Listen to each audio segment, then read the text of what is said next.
vous. Là, j'ai lancé le rec. Donc je vais lire Hunger Games de Suzanne Collins. Première partie, les tribus. Chapitre 1. À mon réveil, l'autre côté du lit est tout froid. Je tâtonne, je cherche la chaleur de Prime, mais je n'attrape que la grosse toile du matelas. Elle a dû faire un mauvais rêve et grimper dans le lit de maman.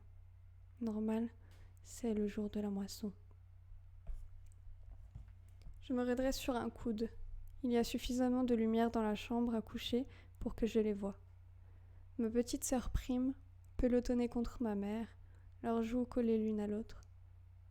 Dans son sommeil, maman paraît plus jeune, moins usée. Le visage de Prime est frais comme la rosée, aussi adorable que la prime vert qui lui donne son nom. Ma mère aussi était belle autrefois, à ce qu'on dit. Tu vas découvrir le livre, John. Couché sur les genoux de Prime, protecteur, se tient le chat le plus laid du monde. Il a le nez aplati, il lui manque la moitié d'une oreille et ses yeux sont couleur de vieille courge. Prime a insisté pour le baptiser Buttercup, bouton d'or, sous prétexte que son poil jaunâtre lui rappelait cette fleur. Il me déteste. En tout cas, il me fait pas confiance. Même si ça remonte à plusieurs années, je crois qu'il n'a pas oublié que j'ai tenté de le noyer quand Prime l'a apporté à la maison. Un chaton famélique, au ventre ballonné, infesté de puces. Je n'avais vraiment pas besoin d'une bouche de plus à nourrir. Mais Prime a tellement supplié, pleuré, que j'ai dû céder. Il n'a pas si mal grandi. Ma mère l'a débarrassé de sa vermine et c'est un excellent chasseur. Il lui arrive même de nous faire cadeau d'un rat. Parfois, quand je vide une prise, je jette les entrailles à Buttercup. Et il a cessé de cracher dans ma direction. Des entrailles, pas des crachats. C'est le grand amour. Non, il n'est pas 23h, mais on est en semaine, donc... On se croirait sur C8 à 3h du matin, c'est vrai, ouais. Ah, attendez, il faut que j'enlève les alertes, les points de chaîne, parce que sinon, ça coupe.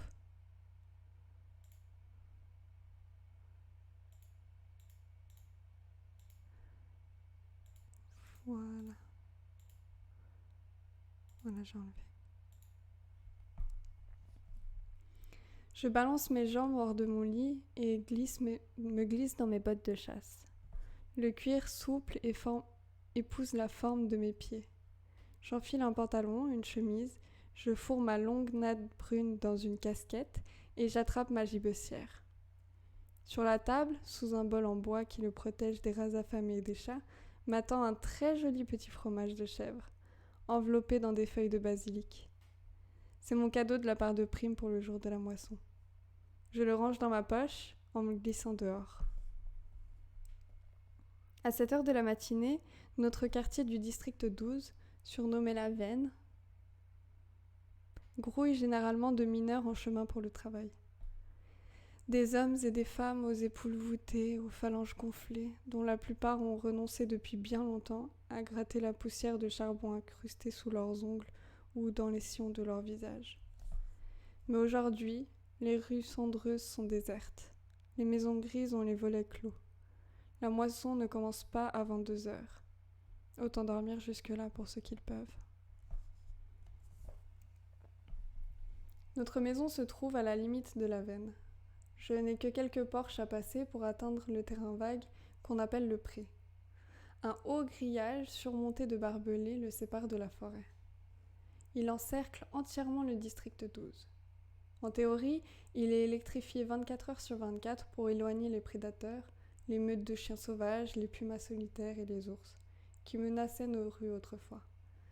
Mais comme on peut s'estimer heureux quand on a 2 ou 3 heures d'électricité dans la soirée, on le touche généralement sans danger. Merci Vanir.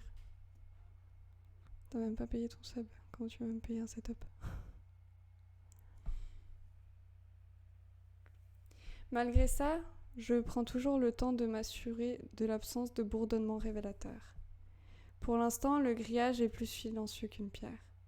Dissimulée par un buisson, je me couche sur le ventre et rampe à travers une déchirure de 60 centimètres que j'ai repérée il y a des années.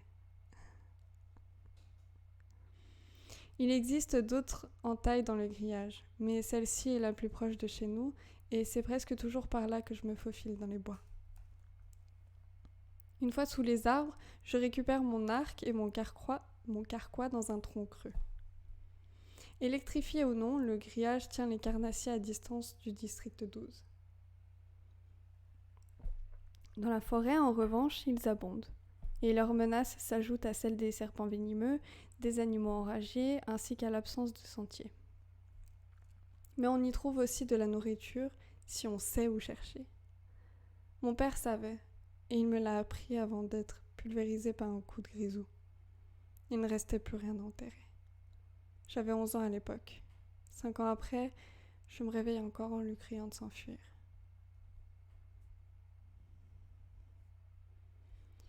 Même si pénétrer dans les bois est illégal et que le braconnage est puni de la façon la plus sévère, nous serions davantage à prendre le risque si les gens possédaient des armes. Mais la plupart n'ont pas le courage de s'aventurer à l'extérieur rien qu'avec un couteau. Mon arc, confectionné par mon père, comme quelques autres que je dissimule dans les bois, soigneusement enveloppé dans de la toile imperméable, est une rareté.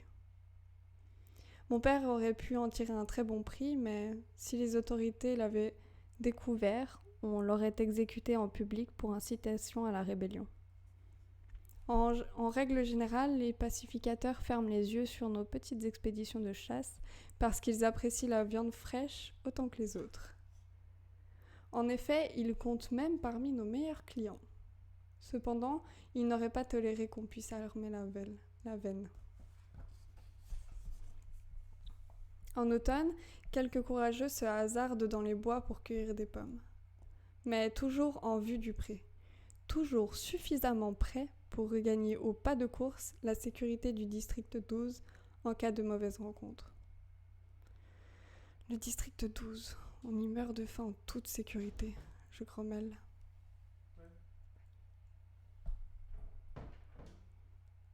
Puis je jette un rapide coup d'œil autour de moi. Même ici, au milieu de nulle part, on s'inquiète constamment à l'idée que quelqu'un nous entende. Quand j'étais plus petite, je terrorisais ma mère par mes propos sur le district 12, sur les gens qui dirigent nos vies depuis le Capitole, la lointaine capitale de ce pays, Panem. J'ai fini par comprendre que cela ne nous attirait que des ennuis. J'ai appris à tenir ma langue, à montrer en permanence un masque d'indifférence afin que personne ne puisse jamais deviner mes pensées. À travailler en silence à l'école, à me limiter aux banalités d'usage sur le marché, à ne discuter affaires qu'à la plaque, le marché noir d'où je tire l'essentiel de mes revenus. Même à la maison, où je suis le moins aimable, j'évite d'aborder les sujets sensibles, comme la moisson, la disette ou les Hunger Games, les jeux de la faim. Prime risquerait de répéter mes paroles et nous serions dans de beaux draps. Dans la forêt m'attend la seule personne avec laquelle je peux être moi-même, Gale. Les muscles de mon visage se détendent et je presse le pas en grimpant la colline vers notre point de rendez-vous, une corniche rocheuse surplombant une vallée. Merci, John.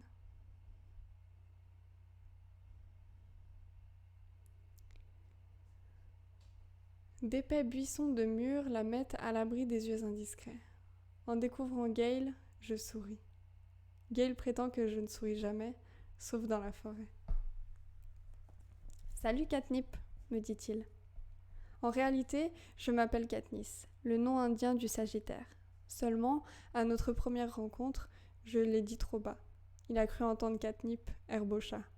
Et puis, un cinglé de lynx s'est mis à me suivre dans la forêt pour récupérer les restes, et le surnom est devenu officiel. Plus tard, j'ai dû abattre le lynx, qui faisait fuir le gibier. Je l'ai un peu regretté, car sa compagnie n'était pas désagréable. Mais j'ai quand même négocié sa fourrure à un bon prix. « Regarde ce que j'ai tiré !» triomphe Gale en brandissant une miche de pain traversée par une flèche.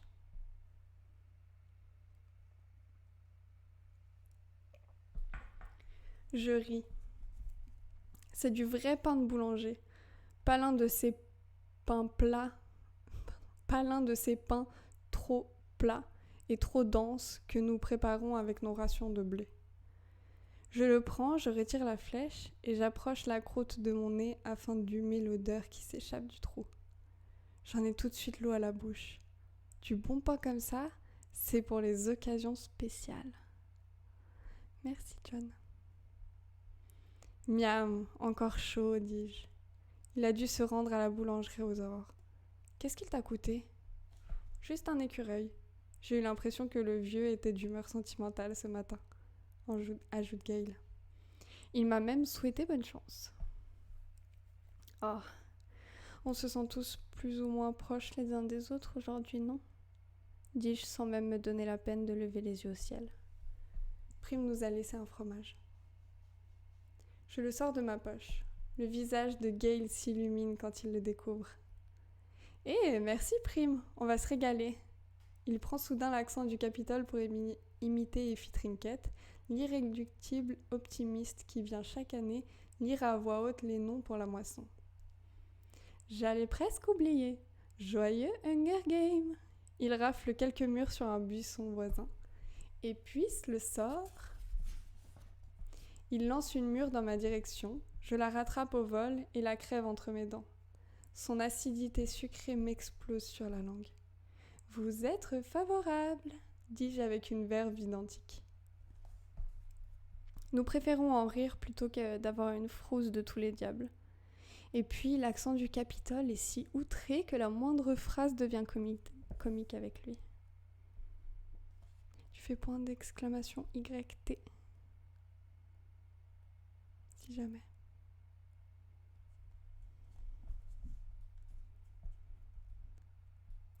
Je regarde Gail sortir son couteau et découper les tranches. Il pourrait être mon frère. Même cheveux bruns et raides, même teint olivâtre et mêmes yeux gris. Pourtant, nous ne sommes pas apparentés, du moins pas directement. La plupart des familles qui travaillent à la mine se ressemblent plus ou moins. C'est pourquoi maman et Prime, avec leurs cheveux blonds et leurs yeux bleus, ont toujours paru déplacés. Elles le sont. Les parents de notre mère appartiennent à cette classe de petits commerçants qui fournit les représentants de l'autorité, les pacificateurs et quelques clients issus de la veine. Il tenait une pharmacie dans le meilleur quartier du district 12.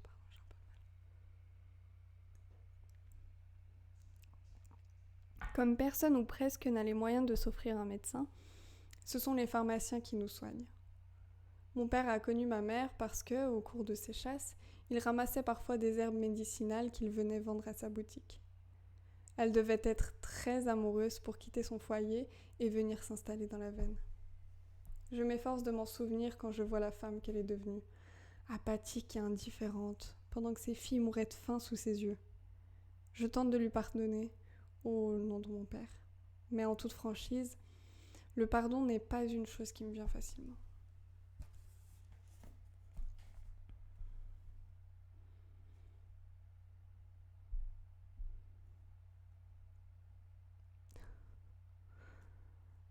C'est quoi pour toi la définition d'une e-girl, Venir? Gail étale le fromage de chèvre sur le pain, en posant avec délicatesse une feuille de basilic sur chaque tranche, pendant que je ramasse une brassée de mûres dans les buissons. On s'installe dans un creux de rocher. De là-haut, nous sommes visibles, mais nous avons une vue dégagée sur la vallée. L'endroit grouille de vie estivale, de plantes et de racines comestibles, de poissons qui scintillent au soleil. C'est une journée magnifique, avec un grand ciel bleu et une brise légère. La nourriture est délicieuse, le fromage fond sur le pain chaud, les mûres éclatent dans la bouche. Tout serait parfait s'il s'agissait vraiment d'un jour férié. Si nous avions la journée devant nous pour courir la montagne et chasser le dîner de ce soir. Au lieu de quoi, nous serons debout sur la grande place, à 2h pile, à guetter l'annonce des noms. On pourrait le faire, tu sais, dit Gail d'une voix douce. Quoi donc ? Quitter le district Nous enfuir, vivre dans les bois, ensemble, on pourrait réussir. Je ne sais pas quoi répondre. L'idée est tellement absurde. S'il n'y avait pas les enfants, s'empresse-t-il d'ajouter. Ce ne sont pas nos enfants, bien sûr, mais cela revient au même. Les 2 petits frères et la sœur de Gale. Prime, auquel on peut rajouter nos mères aussi, parce que comment se débrouilleraient-elles sans nous? Qui nourrirait toutes ces bouches affamées? Nous avons beau chasser tous les jours, il y a quand même des soirs où il faut troquer notre gibier contre du lard, des lacets de chaussures, de la laine, et même des nuits où nous allons nous coucher l'estomac vide. Je n'aurai jamais d'enfant, dis-je. Ouais, il n'y a pas le chapitre 1, parce que je l'avais juste testé, puis du coup, là je l'enregistre pour YouTube et pour la chaîne. Moi j'aimerais bien, si je vivais ailleurs, répond Gale. Sauf que tu vis ici. Oh, laisse tomber. Cette discussion ne rime à rien. Nous enfuir, comment pourrais-je abandonner Prime, la seule personne au monde que je sois sûre d'aimer? Et Gale est entièrement dévoué à sa famille. Nous ne pouvons pas partir. Alors à quoi bon en parler? Et même en admettant qu'on le fasse. D'où sort-il cette idée d'avoir des enfants? Il n'y a jamais eu le moindre soupçon de romance entre Gale et moi. À notre première rencontre, j'étais une petite maigrichonne de 12 ans, alors que lui, bien qu'il n'ait que 2 ans de plus, avait déjà l'air d'un homme. Il nous a fallu du temps pour devenir amis, pour cesser de nous disputer les prises et commencer à nous entraider. Par ailleurs, s'il veut vraiment des enfants, Gale n'aura aucun mal à se trouver une fille. Il est séduisant, assez fort pour survivre à la mine, et il sait chasser. On voit bien à la manière dont elles en parlent à l'école, que les filles s'intéressent à lui. Cela me rend jalouse, mais pas dans le sens auquel on s'attendrait. C'est juste que les bons partenaires de chasse sont rares. Oui, il y a 3 livres. Qu'as-tu envie de faire? Je lui demande. On peut chasser, pêcher ou ramasser des baies. Allons pêcher au lac. Ensuite, on n'aura qu'à laisser nos cannes pour faire un peu de cueillette. Comme ça, on rapportera quelque chose de chouette pour ce soir. Ce soir, après la moisson, tout le monde est censé faire la fête. Beaucoup le font, d'ailleurs, soulagés de savoir que leurs enfants seront épargnés 1 an de plus. Mais 2 familles au moins ferment leurs volets, verrouillent leurs portes et cherchent un moyen d'affronter les semaines douloureuses qui s'annoncent. La récolte est bonne. Les prédateurs nous laissent tranquilles car, par une si belle journée, ils trouvent en abondance des proies plus faciles et plus goûteuses. À la fin de la matinée, nous avons une 12aine de poissons, quelques plantes comestibles et, surtout, un énorme sac de fraises. J'ai découvert le champ de fraises il y a quelques années, mais c'est Gale qui a eu l'idée de l'entourer d'un grillage pour tenir les animaux à l'écart. Sur le chemin du retour, nous faisons un crochet par la plaque, le marché noir qui se tient dans l'ancien entrepôt de charbon désaffecté. Quand on a découvert un système plus efficace pour transporter le charbon directement de la mine au train, la plaque s'est appropriée peu à peu tout l'espace. La plupart des commerces sont fermés à cette heure-ci, le jour de la moisson. Mais le marché noir reste ouvert. Saï-Boui-Boui, la femme décharnée qui vend des bols de soupe chaude derrière son grand chaudron, nous débarrasse de la moitié de nos plantes en échange de 2 blocs de paraffine. Nous en tirerions peut-être davantage, mais nous faisons un effort pour rester en bon terme avec Saï. Elle seule est toujours prête à nous acheter du chien sauvage. On ne les chasse pas spécialement, mais quand ils nous attaquent et qu'on peut en abattre 1 ou 2, de la viande, c'est de la viande. Dans ma soupe, ça devient du bœuf, prétend Saï-Boui-Boui avec un clin d'œil. Dans la veine, on ne cracherait pas sur un cuisseau de chien sauvage, mais les pacificateurs qui viennent à la plaque ont les moyens de se montrer un peu plus difficiles. Après le marché, nous allons frapper à la porte de service de la maison du maire pour lui vendre la moitié de nos fraises, sachant qu'il les adore et qu'il veut se les offrir. Ta fille, Madge, vient nous ouvrir. À l'école, on est dans la même classe. Vu que c'est la fille du maire, on s'attendrait à une pain-bêche. Mais pas du tout. Elle évite simplement de se mêler aux autres, comme moi.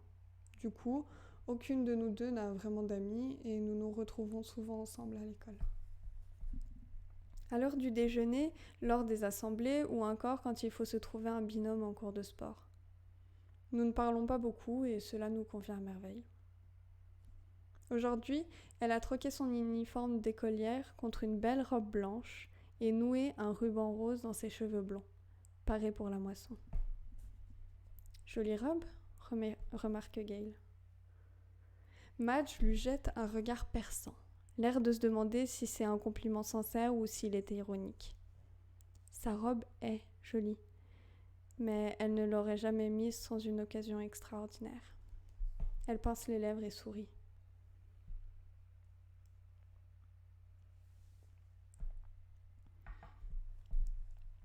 Si je dois partir pour le Capitole, autant paraître à mon avantage, non ?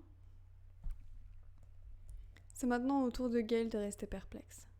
Est-elle sérieuse ou est-ce une manière de flirter avec lui ?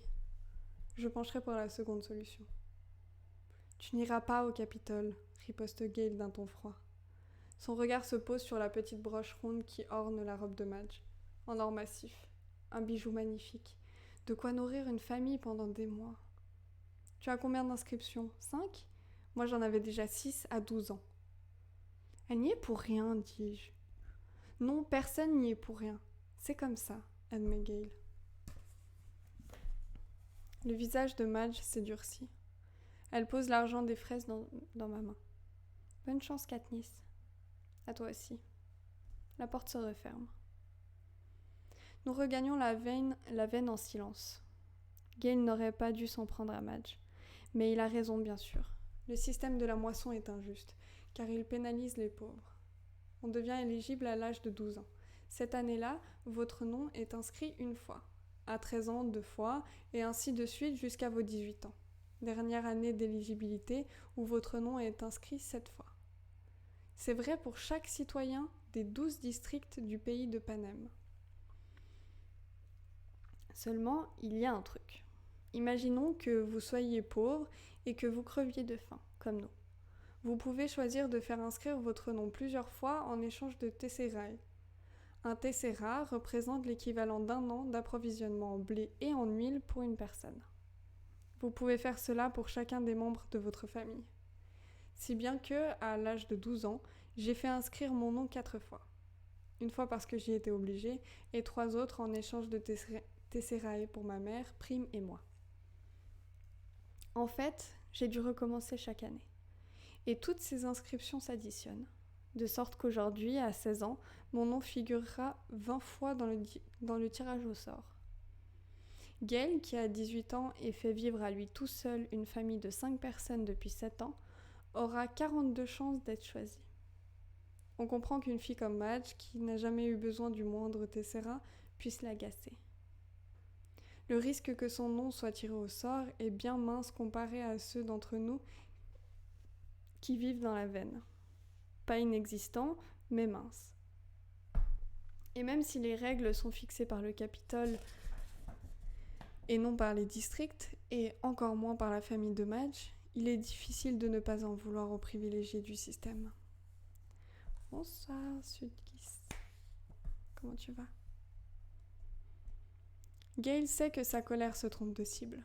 L'autre jour, dans la forêt, je l'ai écouté pester longuement contre les tesserae, qui ne seraient qu'un instrument de plus pour semer la discorde au sein de notre district. Un moyen d'alimenter la haine entre les mineurs affamés de la veine et ceux qui ont de quoi dîner tous les soirs, afin de s'assurer que les uns et les autres ne puissent jamais s'entendre.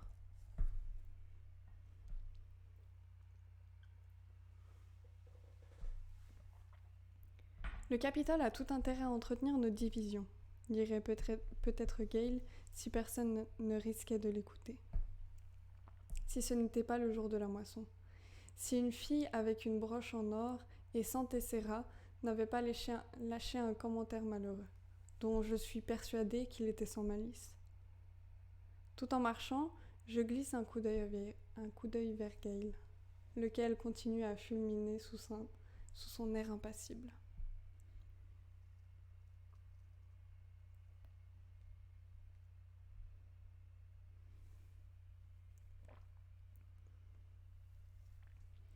Sa colère me paraît futile, même si je ne dis rien. Non pas que je ne sois pas d'accord avec lui, je le suis, mais à quoi bon crier contre le Capitole au milieu de la forêt? Cela ne changera rien. Cela ne rendra pas le système plus juste. Cela ne remplira pas nos estomacs. Ça ferait plutôt fuir le gibier. Je le laisse crier néanmoins. Mieux vaut qu'il le fasse dans les bois qu'en pleine rue. Gale et moi partageons notre butin, soit 2 poissons, 2 tranches de pain, quelques légumes et un quart de fraise, un peu de sel, de paraffine et d'argent pour chacun. À tout à l'heure, sur la place, dis-je. Mets-toi sur ton 31, répond-il sèchement. Chez moi, je retrouve ma mère et ma sœur enfin prêtes. Maman a passé une jolie robe du temps de la pharmacie. Prime porte la tenue de ma première moisson, une jupe avec un chemisier à jabot. Elle est un peu grande pour elle, mais maman l'a resserrée avec des épingles. Même ainsi, ma sœur a bien du mal à empêcher le chemisier de pendre dans son dos. Elles m'ont préparé une baignoire d'eau chaude. Je me débarrasse de la terre et de la sueur amassée dans les bois, et me lave même les cheveux. À ma grande surprise, maman a sorti une de ses robes à mon intention. Très jolie, bleue avec des chaussures assorties. « Tu es sûre ?» je lui demande. J'essaye de ne plus rejeter systématiquement son aide.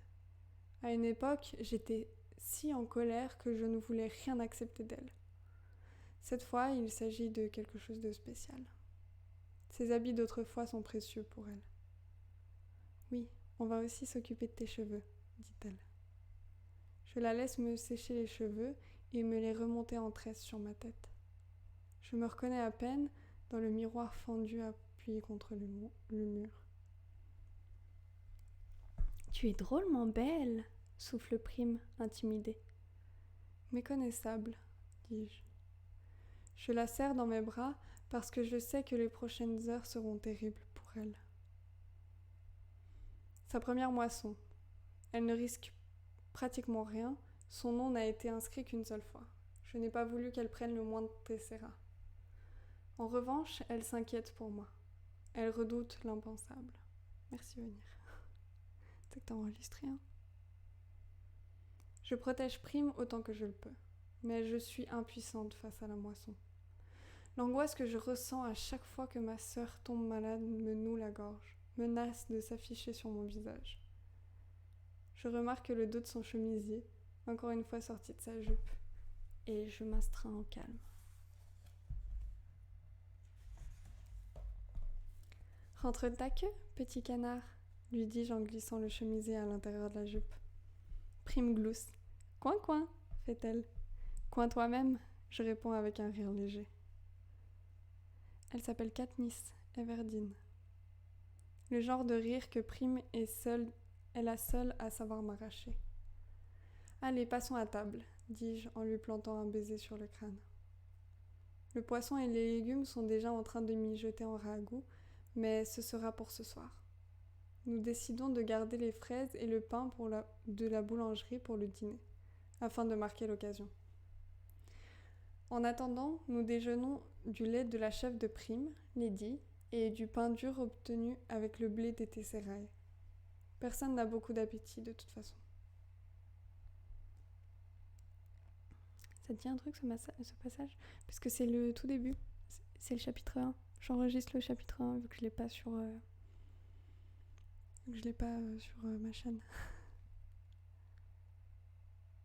À 1h pile, nous prenons la direction de la grande place. La participation est obligatoire, à moins de se trouver aux portes de la mort. Non mais t'excuses pas, Solide, y a pas de souci. Ce soir, les autorités passeront vérifier si c'est bien le cas. Sinon, on nous jette en prison. C'est dommage vraiment que la moisson se tienne sur la grande place, l'un des rares endroits agréables du district 12. Elle est bordée de boutiques et les jours de marché, surtout quand il fait beau, il y flotte comme un air de vacances. Mais aujourd'hui, en dépit des bannières éclatantes accrochées aux immeubles, l'atmosphère est lugubre. Merci John Fuchs. Je t'en prie, Écoute pour t'endormir si tu veux. Les équipes de tournage, perchées comme des busards au sommet des toits, soulignent encore plus cette impression. Il faut que je les mette d'ailleurs, je crois que j'ai lu jusqu'au chapitre 7 mais j'ai pas encore tout mis. Les gens font la queue en silence et signent le registre. La moisson est aussi l'occasion pour le Capitole de procéder à un recensement. Les enfants de 12 à 18 ans seront regroupés par tranche d'âge dans un secteur délimité par des cordons, les plus vieux devant, les plus jeunes, comme Prime, vers le fond. Les membres de leur famille se pressent sur le périmètre en se tenant très fort par la main. Ah oui, c'est sûr. Ça marche très bien pour s'endormir, les livres audio. D'autres, dont les proches ne sont pas menacés ou qui semblent indifférents au sort des leurs, se glissent au premier rang et prennent des paris sur les 2 malheureux qui seront désignés. On propose de miser sur leur âge, leurs origines, la veine ou la classe commerçante, ou encore de parier s'ils s'effondreront en larmes à l'annonce de leur nom. La plupart des gens déclinent ces offres, mais doucement, poliment. Ces bookmakers sont souvent des informateurs, et qui n'a jamais enfreint la loi ? On pourrait m'exécuter chaque jour pour braconnage, si je n'étais pas couverte par l'appétit des responsables. Tout le monde ne peut pas en dire autant. De toute façon, Gail et moi sommes d'accord. Entre crever de faim et recevoir une balle dans la tête, mieux vaut une mort rapide. La foule se fait plus dense, plus oppressante, à mesure que les gens arrivent. La grande place est vaste, mais quand même pas au point d'accueillir les quelques 8000 habitants du district. Les retardataires se pressent dans les rues adjacentes, où ils pourront suivre l'événement sur des écrans géants, car l'État en assure la retransmission en direct.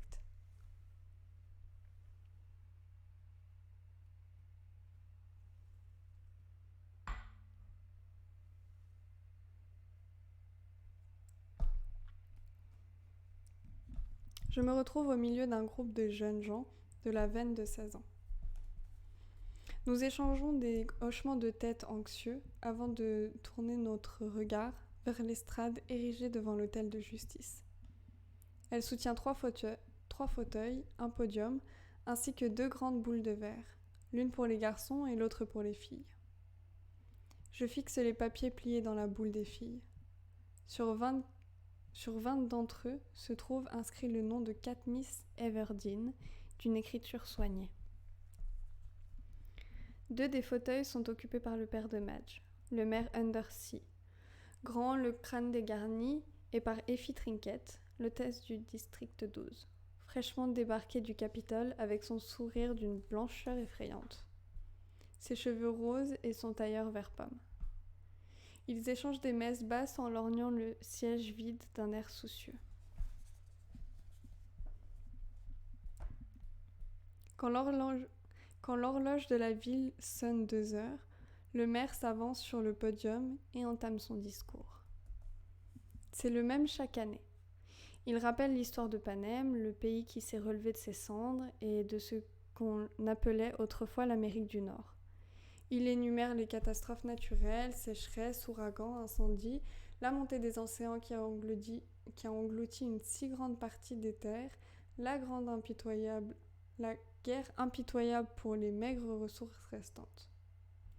Voilà d'où vient Panem, un Capitole rayonnant, bordé de 13 districts qui ont apporté paix et prospérité à ses citoyens.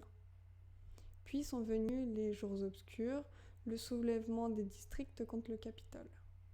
12 ont été vaincus. Le 13e a été éliminé.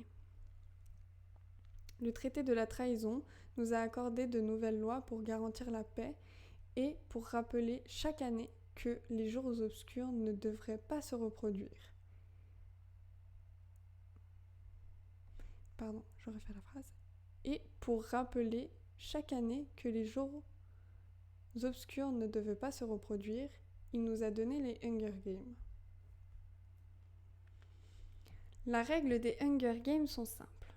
Pour les punir du soulèvement, chacun des 12 districts est tenu de fournir un garçon et une fille appelés tribus.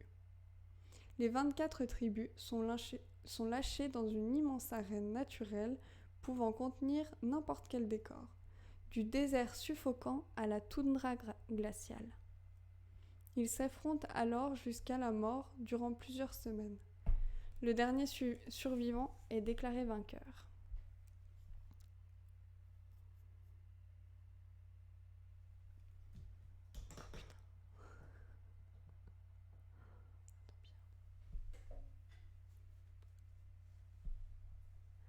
Arracher des enfants à leur district, les obliger à s'entretuer sous les yeux de la population, c'est ainsi que le Capitole nous rappelle que nous sommes entièrement à sa merci et que nous n'aurions aucune chance de survivre à une nouvelle rébellion. Quelles que soient les paroles, le message est clair. Regardez, nous prenons vos enfants, nous les sacrifions et vous n'y pouvez rien. Si vous levez seulement le petit doigt, nous vous éliminerions jusqu'au dernier. Comme nous l'avons fait avec le district 13. Pour ajouter l'humiliation à la torture, le Capitole nous impose de considérer les jeux comme un spectacle, comme un événement sportif opposant les districts les uns aux autres. Le vainqueur rentre chez lui mener une vie facile et son district est inondé de cadeaux, principalement sous forme de nourriture.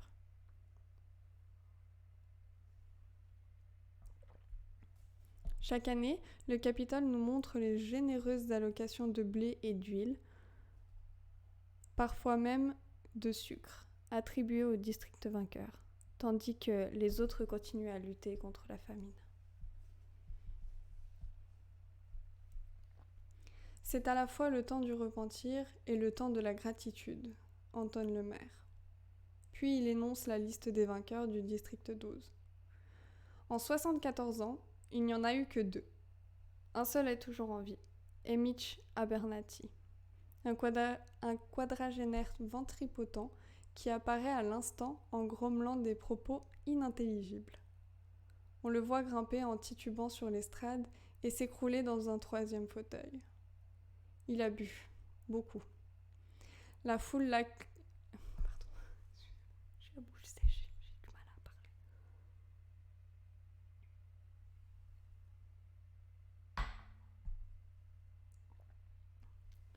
La foule l'accueille par quelques applaudissements symboliques. Mais il se méprend et tente de serrer dans ses bras Effie Trinket, qui parvient à l'esquiver de justesse. Le maire a l'air embêté. L'événement est retransmis en direct. Le district 12 est maintenant la risée de Panem. Et il le sait.